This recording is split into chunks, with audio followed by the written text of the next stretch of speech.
Olá, meu nome é Karina e junto com a professora Aline Alves eu faço parte da Nutrição em Foco, que em parceria com a Plenitude Educação ajuda estudantes de nutrição e nutricionistas a conquistarem a aprovação na residência em nutrição. E se você deseja conquistar a aprovação em um processo seletivo de residência, eu te convido a clicar no link que está aqui na descrição do vídeo e conhecer um pouquinho mais do nosso preparatório, que é o passaporte da residência em nutrição. E neste vídeo de hoje nós vamos fazer uma breve revisão sobre a nutrição na demência, que é uma condição clínica cada vez mais frequente pensando no aumento da expectativa de vida da nossa população. Então, existem sim algumas características específicas e algumas estratégias nutricionais que são específicas para essa condição clínica. E as referências utilizadas para essa revisão foram o Manual de Hidratação e Nutrição na Demência, publicado pela Academia Nacional de Cuidados Paliativos, em parceria com a Sociedade Brasileira de Geriatria e Gerontologia, e também esse artigo, publicado em 2024 pela ESPEN, que aborda a questão da nutrição e hidratação na demência. Caso vocês queiram ter acesso ao documento na íntegra, nós deixamos o QR Code aqui embaixo. E qual seria a definição de demência? Então, nós estamos falando aqui de um conjunto de sintomas que são resultantes de alguma alteração a nível cerebral. As causas mais comuns de demência incluem o Alzheimer e também alterações vasculares, como o acidente vascular encefálico. É uma condição que se instala progressivamente, então, de forma gradual, os domínios cerebrais vão sendo afetados como resultado dessas causas mais comuns, e a demência pode acometer qualquer pessoa, inclusive indivíduos adultos, porém ela é muito mais comum na pessoa idosa. Mas apesar dessa maior prevalência na população idosa, a gente não pode considerar a demência como um processo natural inerente ao envelhecimento. Na verdade, sempre temos que lembrar que ela é resultado de alterações que antecederam o quadro de demência, né? Então, esse indivíduo já teve um AVE, já teve um Alzheimer anterior à manifestação da demência.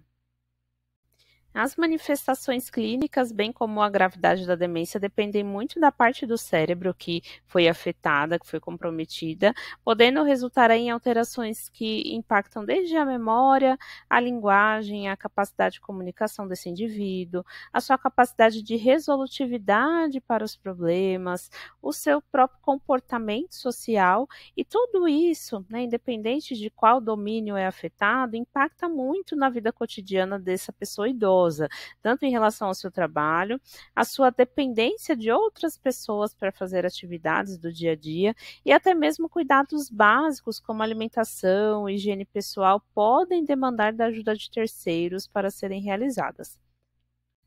E a classificação da gravidade, ela é trazida pela diretriz da ESPEN como demência precoce, demência leve a moderada ou demência grave. Lá na diretriz vocês encontram um quadro muito mais completo descrevendo o impacto em algumas atividades e em qual fase ela se torna mais notória, porém aqui eu trouxe um resumo dessa classificação. Então, na demência precoce, os sintomas muitas vezes podem passar despercebidos, porque envolvem, por exemplo, perda de memória, alguns esquecimentos, desorientação, que muitas vezes não são considerados relevantes, principalmente quando acontecem na pessoa idosa, né? Muitas pessoas acham que são condições inerentes ao envelhecimento.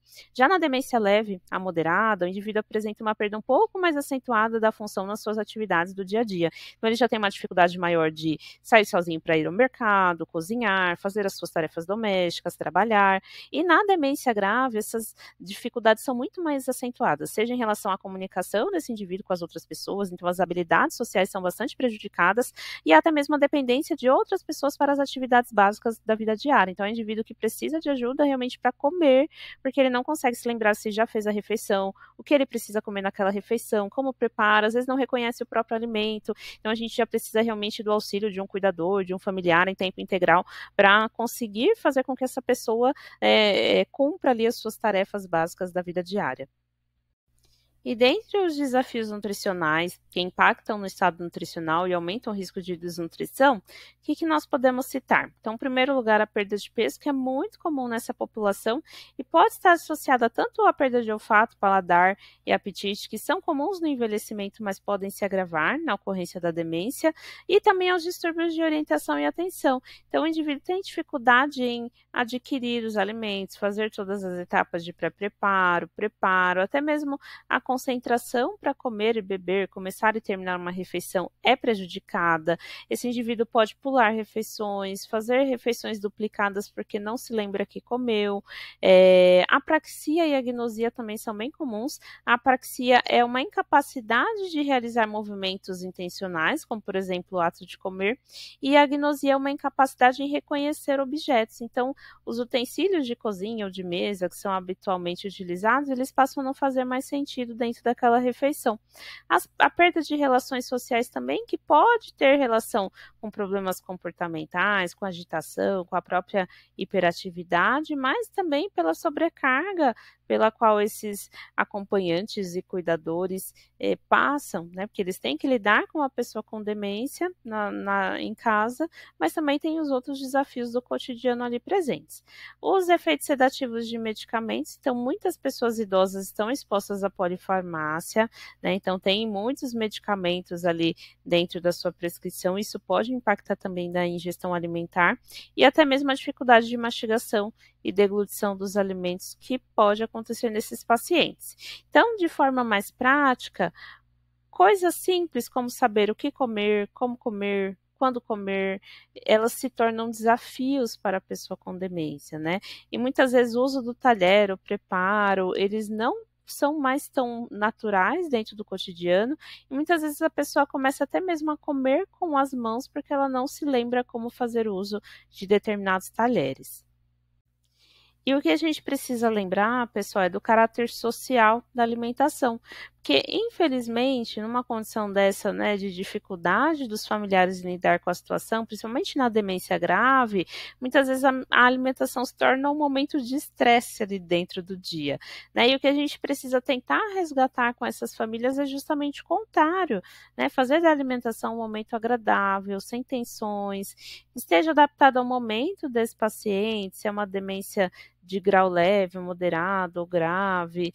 Temos que, dentro, né, do possível, manter a rotina habitual desse indivíduo, todas as suas refeições diárias, preservar a sua independência também e fazer com que a alimentação seja realizada em ambientes calmos, sem ruídos excessivos, porque isso também pode impactar ainda mais na ingestão alimentar dessa pessoa idosa que tem o quadro de demência.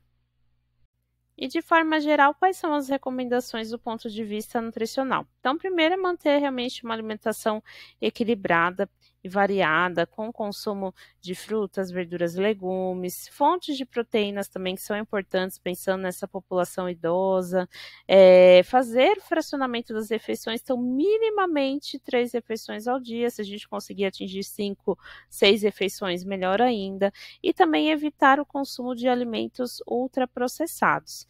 Pensando aí na recomendação nutricional de energia, proteínas e micronutrientes, que são os nutrientes de maior enfoque para a população idosa, as recomendações são semelhantes à dos idosos saudáveis. Inclusive, nós temos um vídeo já aqui no canal falando um pouquinho mais sobre esse tema.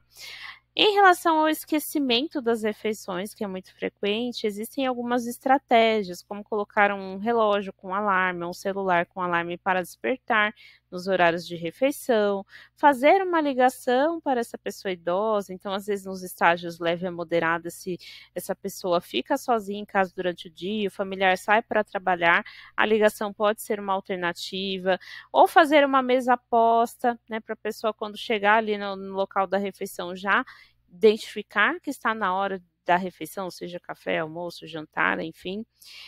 Outra opção também é fazer refeições à pronta entrega, também é uma alternativa para pessoas idosas que ficam sozinhas, né? Mas é importante que esse familiar procure opções de refeições prontas que tenham um equilíbrio em relação aos nutrientes. E também a oferta de bebidas e lanches adicionais ao longo do dia para tentar aumentar esse aporte calórico e proteico.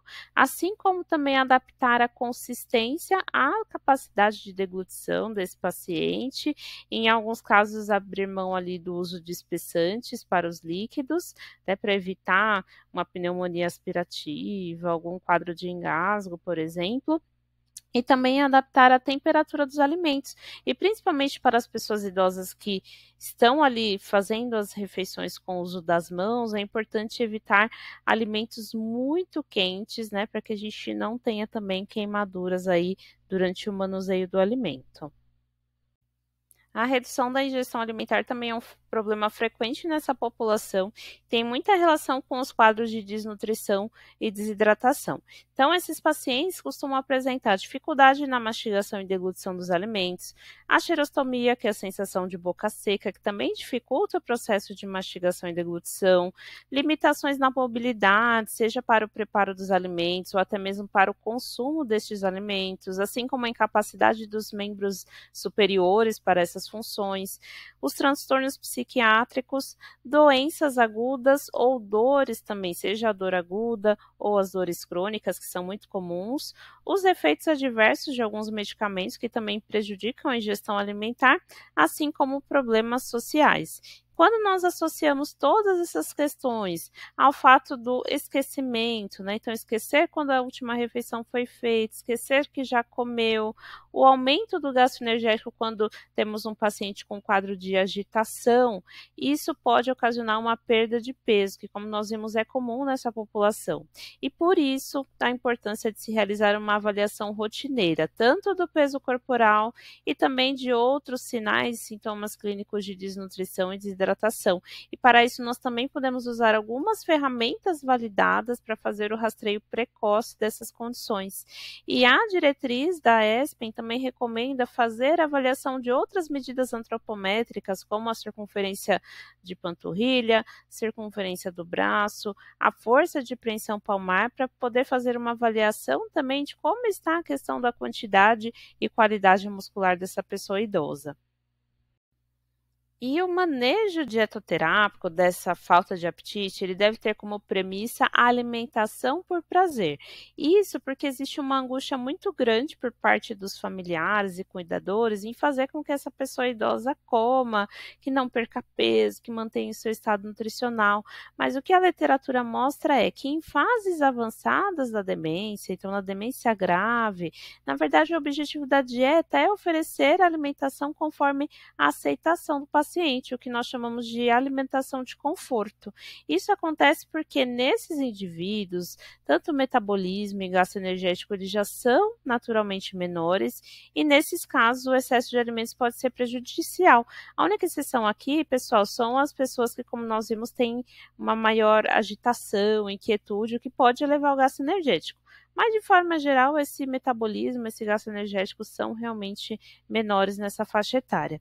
E a alimentação na via oral, que é a via preferencial, ela deve ser com quantidades pequenas e refeições fracionadas ao longo do dia, uma consistência adaptada também à capacidade de mastigação e deglutição desse indivíduo, inclusive a própria questão oral, a dentição deve ser avaliada também na anamnese, a aceitação também de determinados alimentos, das preferências alimentares deve ser respeitada, de preferência incluir alimentos que têm uma densidade energética elevada e proteica também, quando possível, pensando que esse paciente vai consumir quantidades pequenas, mas que sejam alimentos que, né, tragam quantidades boas de caloria e proteínas, e quando necessário, a gente pode fazer a prescrição também de suplementos nutricionais orais para aumentar esse aporte energético e proteico.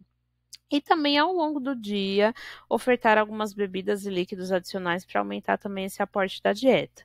Lembrando que, via alimentação, a gente consegue trabalhar com a adição de óleos dentro das refeições para aumentar o aporte energético, uso do leite integral quando não há nenhuma doença cardiovascular grave ali envolvida, uso de gorduras vegetais ou a própria manteiga para aumentar essa densidade energética, oleaginosas também, então tem ali o exemplo das nozes, mas várias outras podem ser aplicadas.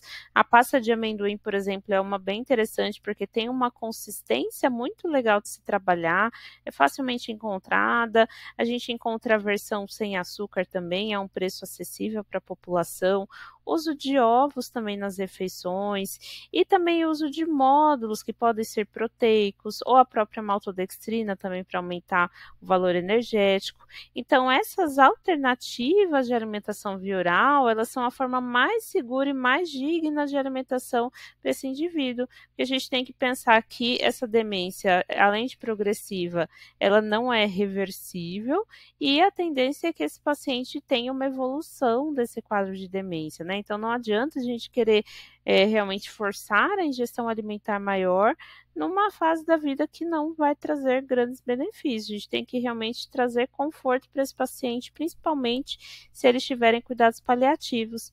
E ainda existem algumas recomendações específicas da diretriz ESPEN em relação a algumas recomendações, seja a utilização de estimulantes de apetite ou estimulantes para ganho de peso nesses pacientes, onde o uso não é recomendado, bem como o uso de dietas cetogênicas, ômega 3 ou probióticos, na tentativa de reverter ou melhorar esse quadro de demência. Então, a diretriz orienta que também não há recomendação do uso dessas estratégias nutricionais para tentar melhorar a cognição ou reverter o quadro de demência desses pacientes. A terapia nutricional também é uma estratégia bastante questionada, né? Porque quando a gente vê uma pessoa que não consegue se alimentar, que evolui com perda de peso, não atinge as demandas nutricionais pela alimentação via oral, o que a gente já pensa? Vamos colocar uma sonda, vamos entrar com terapia nutricional integral. Mas na demência, principalmente na demência grave, não é bem assim que as recomendações seguem o seu curso. Então, a recomendação é que nós tenhamos uma prescrição individualizada e que o uso de sondas enterais ou de terapia nutricional parenteral, caso a via enteral não esteja disponível, seja um uso temporário para casos potencialmente reversíveis. Então, por exemplo, o paciente com demência leve, mas que teve alguma outra complicação ali que diminui a ingestão alimentar, a gente pode, de repente, pensar na terapia enteral ou parenteral para recuperação desse estado nutricional. Mas num caso de demência grave, o uso dessas sondas não melhora o estado nutricional e ainda pode promover danos para esses pacientes. Tá? Então, a gente acaba aumentando o risco de lesões por pressão, lesões de pele, risco de infecções pulmonares e também da via aérea superior. Os estudos não mostram uma diferença significativa no peso dos pacientes com demência grave com a terapia nutricional integral, não promove conforto ou bem-estar, pelo contrário, muitas vezes o paciente se sente incomodado, porque querendo ou não, a terapia integral é um método invasivo e ela não melhora essa relação do indivíduo com o alimento. Então, apesar da angústia da família, né, em querer ofertar ali a necessidade energética plena, pensando na faixa etária, a gente sabe que na demência grave existem essas particularidades na recomendação para a gente tentar manter minimamente o conforto para esse paciente nessa fase da vida. E um ponto importante que é abordado nos dois documentos é a atuação da equipe interdisciplinar, que deve ser formada minimamente por médico, enfermeiro, psicólogo, dentista, fonoaudiólogo, nutricionista e fisioterapeuta. E é importante que não somente o nutricionista aborde as questões nutricionais, mas todos esses profissionais eles devem ser educados para promover realmente uma ingestão alimentar e de líquidos também adequada por esses pacientes com demência. Todos esses pacientes têm que ter também um aconselhamento dietético individual feito pelo nutricionista, que tem como função avaliar esse paciente, fazer uma boa anamnese para entender os seus hábitos alimentares e adaptar a dieta a cada estágio da doença. Então, desde a fase mais inicial até a forma grave, o nutricionista é fundamental para fazer uma prescrição individualizada e otimizar a manutenção do estado nutricional desse paciente. Então é isso, pessoal. Muito obrigada a você que chegou até aqui. Caso tenha alguma dúvida, deixe nos comentários. Não se esqueça de curtir esse vídeo e também nos seguir nas redes sociais. Lá no Nutrição em Foco _oficial, vocês ficam por dentro do nosso grupo do WhatsApp, publicações de editais, documentos novos também são publicados e tudo o que você precisa para conquistar a sua aprovação. Até a próxima!